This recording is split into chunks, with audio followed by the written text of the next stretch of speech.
সঙ্গীতে সঙ্গীতে দেখি হে তোমারে, যবে সুর থেমে যায় কোথা যাও ফিরে। আজকে তোমাদের কাছে নিয়ে চলে এসেছি ছানার পায়েস। জলদি কীভাবে ছানার পায়েস তৈরি করা যাবে চলো দেখা যাক।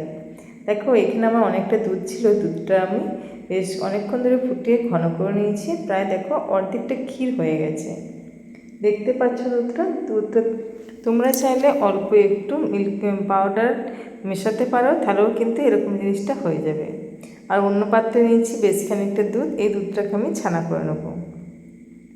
আমি যেভাবে দুধটা ঘন করেছি তোমাদের যদি মনে হয় ঘন করতে সময় লাগবে, তোমরা চাইলে 1 কাপের মতন আমল দুধ নেবে, তার সঙ্গে 1/2 কাপ জল নেবে বা 1 কাপ জল নেবে, দেখবে একদম সুন্দর হয়ে গেছে মিল্ক পাউডার দিয়ে। চলো এই দুধটা বেশ খানিকটা উতলে গেছে, এবার আমি ওর মধ্যে ছানার জল, পাতিলেবুর রস কিংবা ভিনেগার যে কোনো একটা দিয়ে ভালো মতন করে ছানাটা রেডি করে নেবে, যেমন আমরা নর্মাল বাড়িতে প্রায় প্রতিদিনই ছানা তৈরি করি।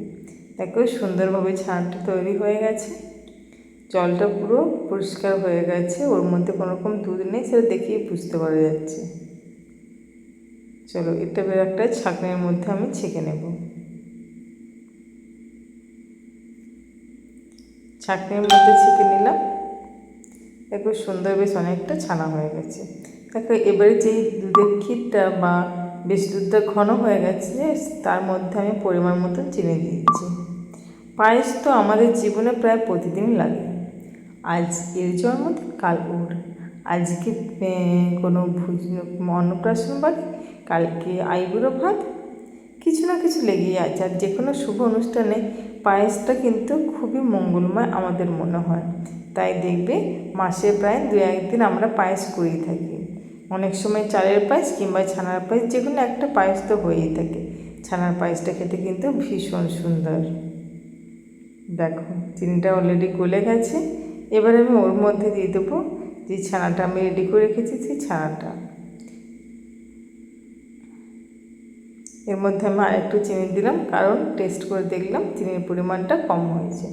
তোমরা চিনিটা একটু টেস্ট করে দেখে নেবে, পারলে এর মধ্যে অল্প একটু এলাচ গুঁড়ো দিতে পারো। ছানাটা দিয়ে দিলাম, দিয়ে ভালো মতন করে মিশিয়ে নেব।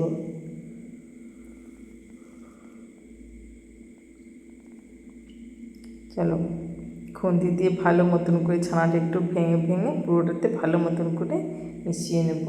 দেখবে এইরকম ছানার পায়েস দিয়ে বাড়িতে তৈরি করে দাও, সবাই কিন্তু খুব প্রশংসা করবে, বলবে দুর্দান্ত হয়েছে ছানার পায়েসটা।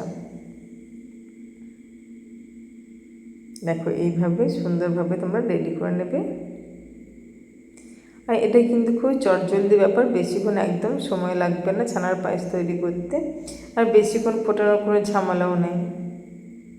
আমরা অনেক সময় কী করি, ছোটো ছোটো বলের আকার করি, কিন্তু তাতে অনেকটা সময় লাগে, কিন্তু এটা 15 মিনিটে খুব সুন্দরভাবে ছানার পায়েস রেডি হয়ে যাবে। তাহলে বন্ধুরা আজকে ছানার পায়েসের রেসিপি যদি ভালো লাগে প্লিজ লাইক আর কমেন্ট করতে একদম ভুলবে না। আর যদি আমার চ্যানেলে ভিডিও দেখো প্লিজ কমেন্ট করবে, পরের দিন তোমার নাম আমি ভিডিওতে দিয়ে দেবো। তাহলে বন্ধুরা তোমরা ভালো থাকবে, সুস্থ থাকবে, আবার অন্য কোনো দিন অন্য কোনো ভিডিও নিয়ে তোমাদের কাছে হাজির হব।